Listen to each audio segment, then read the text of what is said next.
this book is called Where the River Begins, and it's by Thomas Locker. I want you guys to look at the cover. By looking at the cover, what do you think this book is about? Raise your hand and let me know. Cameron? I can't hear Cameron. Cameron? Okay, you think about where the rivers are? Huh? A river? Okay. Look closely at the picture. What do you think is going to happen? Raise your hand. What do you think is going to happen? Shaheen? Okay, maybe they're going to go fishing. Carly?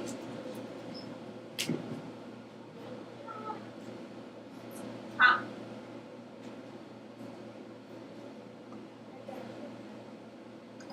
Okay, it could be some people traveling to see where the river begins. A storm. Where do you think the storm is from?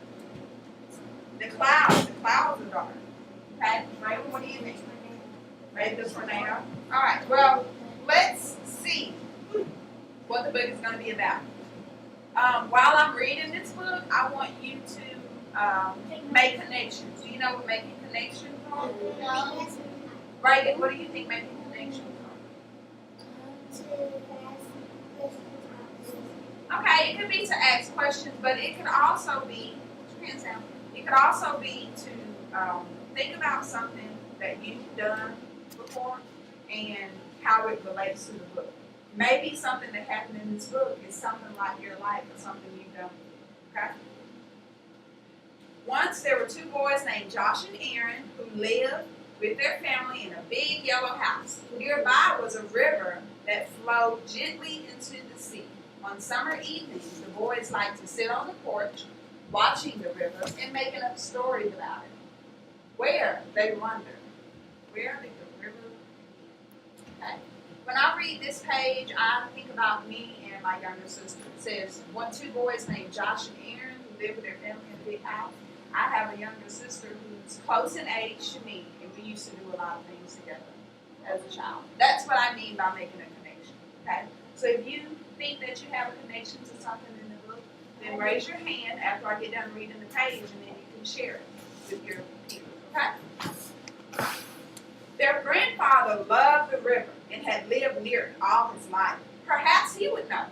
One day, Josh and Aaron asked their grandfather to take them on a camping trip to find the beginning of the river.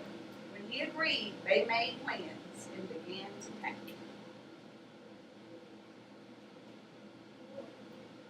What do you think is going to happen next? Joseph? Huh? They're going to move? Okay, they may move somewhere and have a picnic by now.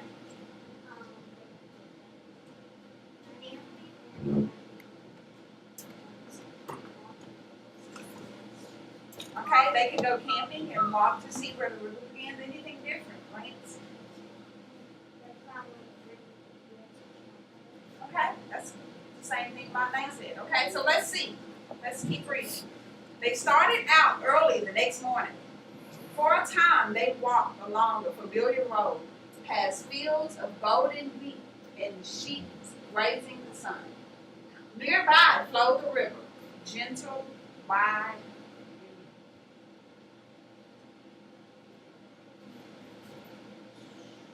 and remember, while I'm reading, if you have a connection, you can raise your hand and share. At last, they reached the foothills of the mountains. The road had ended, and now the river would be their only guide. It raced over the rocks and boulders and had become so narrow that the boys and their grandfather could jump across. Look at the pictures here. Cameron?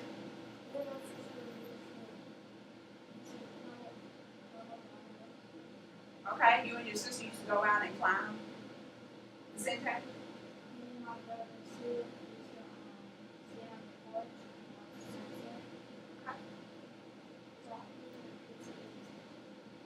Jump on rocks, okay? And that's just what they're doing here. Gary? All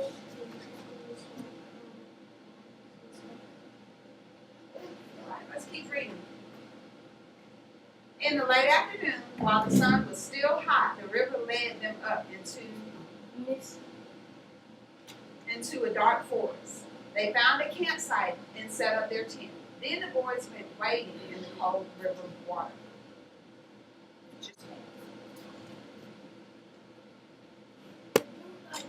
Oh. Joseph.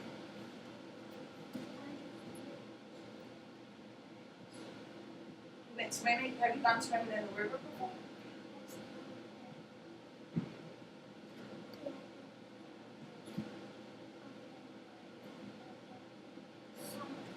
Okay. Cameron? Okay. Carly?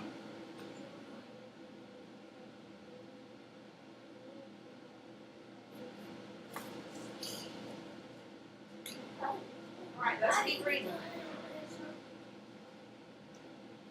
The first long day away from home was over.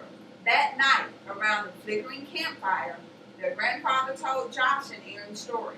Drifting off to sleep, they listened to the forest noises and were soothed by the sound of the river. So that was one of the predictions we made, wasn't it? We made a prediction that they would go camping, and they are camping, right? That reminds me when we went camping in the river, we would always have the sound. You heard the sound out when you were camping. I've never been camping out before, but I've always wanted to go. I'm just too scared. Tess?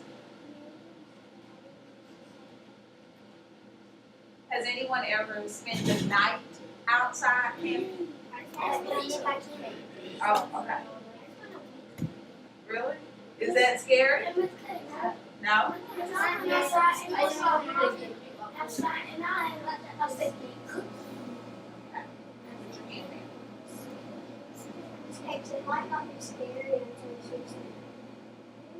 I don't want to see a snake. All right, let's see. Let me ask you, before we finish the book, do you think that they are going to find River? Okay, let's take a vote. Raise your hand if you think they're going to find where the river begins. Okay, put your hands down. Raise your hand if you think they will not find where the river begins. Okay, well, let's see. Dawn seemed to come quickly, and the sun glowed through a thick mist. The boys were eager to be off, but their grandfather was stiff from sleeping on the ground and was slower getting started.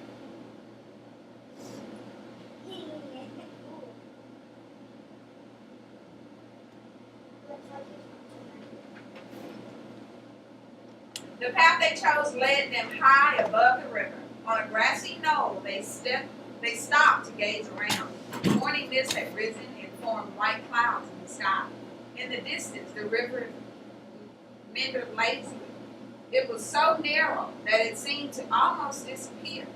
They all felt a great excitement, for they knew they were nearing the end of their journey.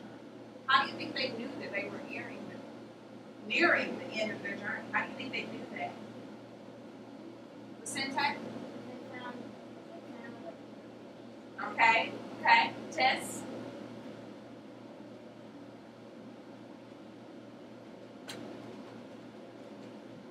Carl? Okay, then maybe they saw it from a distance, right?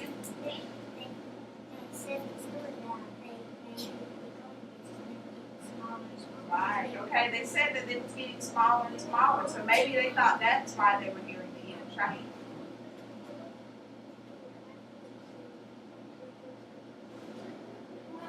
Okay, yeah, he's looking at the picture, at the illustration, okay? Without a word, the boys began to run. They followed the river for an hour or more until it trickled into a still pond, high in the upland meadow. In this small, peaceful place, the river began. Finally, their search was over. So where did the river begin? In a pond. It began in a pond.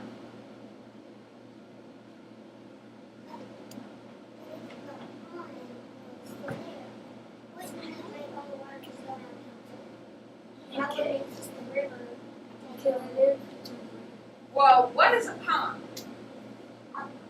What is a pond? A pond is like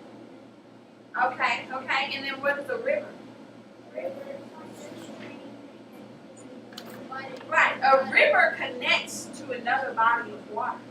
And the body of water that it connected to was what? The pond. In this case, it connected to the pond. A lake. Right. And it may have been more of a lake, maybe a smaller lake.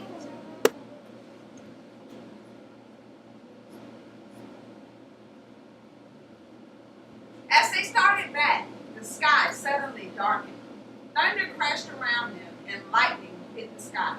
They pitched their tent and crawled inside just before the storm broke. Rain pounded on the roof of their small tent all night long, but they were warm and dry inside. They must have had a good tent. Because if they didn't get wet at all and there was a storm out, they had a really good tent. What do you think? Yeah. Yeah. That's when you guys went camping. Was your tent strong enough to withstand the storm? Some weren't. Okay. Yes. I can't hear Javal. She's trying to share something. Yes. Syntax. It was big. What about you, Shai?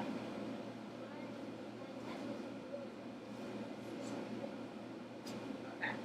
Well, let's see what happened after they found where the river begins. In the morning, long before dawn, they were awakened by a roaring, rushing sound. The river had swelled with the storm and was flooding its banks. They tried to take a shortcut across the field, but they were soon ankle deep in water. Grandfather explained that the river drew its waters from the rains high up in the mountains. The flood is when it's too much water. They said that they were up to their ankles in the water. So, you know how usually it's raining outside, but it's still flat on the ground? Well, in the flood, the water is rising up because there's so much rain. Big storm. They came down out of the foothills in the soft light of late afternoon. The boys recognized the cliffs along the river, and they knew they were close to home. Their weariness, that means that they were tired and exhausted, their weariness lifted, and they began to move more quickly down the road. They have what? A mom? We don't know. That's a question that we can ask. Is the mom talked about in the story? No. Is the dad talked about it? Yeah. Who were they camping with? Grandfather. They were camping with their grandfather. So we don't know that they lived with their grandparents, or maybe they were visiting their grandparents. That's something that the author didn't tell us. Okay? All they told us was that they right. At last, they reached their house on the hill. The boys raced ahead to tell their mother and father about the place where the river began. But their grandfather paused for a moment, and in the fading light, he watched the river, which continued on as it always had, flowing gently into the sea.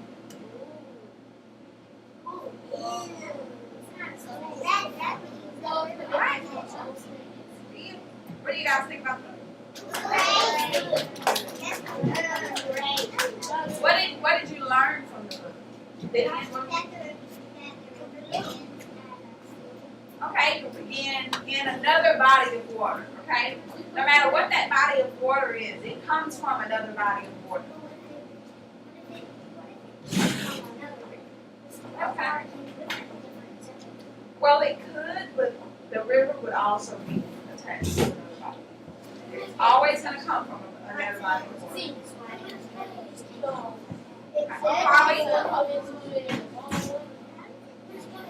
Okay, let's listen to Carly while she shares what she has to say. Well, like when I drive home every day, when I drive here, it always feels like it takes me forever to get here. But when I leave work and I'm on the way home, it seems like I get back there quicker. I really don't, but it just always seems that way. Yes.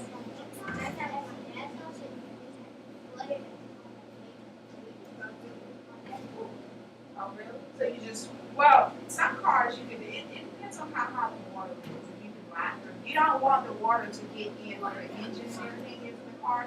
It's a part of it. Test.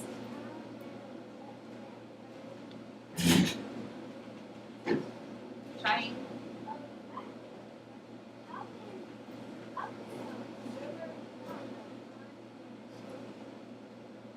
The river flows from it. It could. You would have to, what did they do to find out where the river begins? They followed it. They've been on a journey. So if you wanted to know where the river begins, you could go on a journey. What else could you use to find out where the river begins?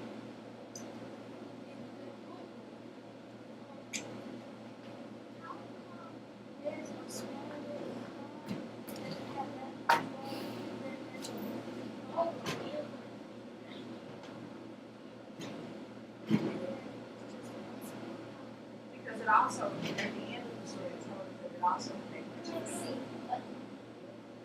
It's a lot of water. Yes, yeah, I didn't know that either. I didn't know that tents were strong enough to withstand the storm, but I guess they do make something strong. Okay, put your hands down. Put your hands down.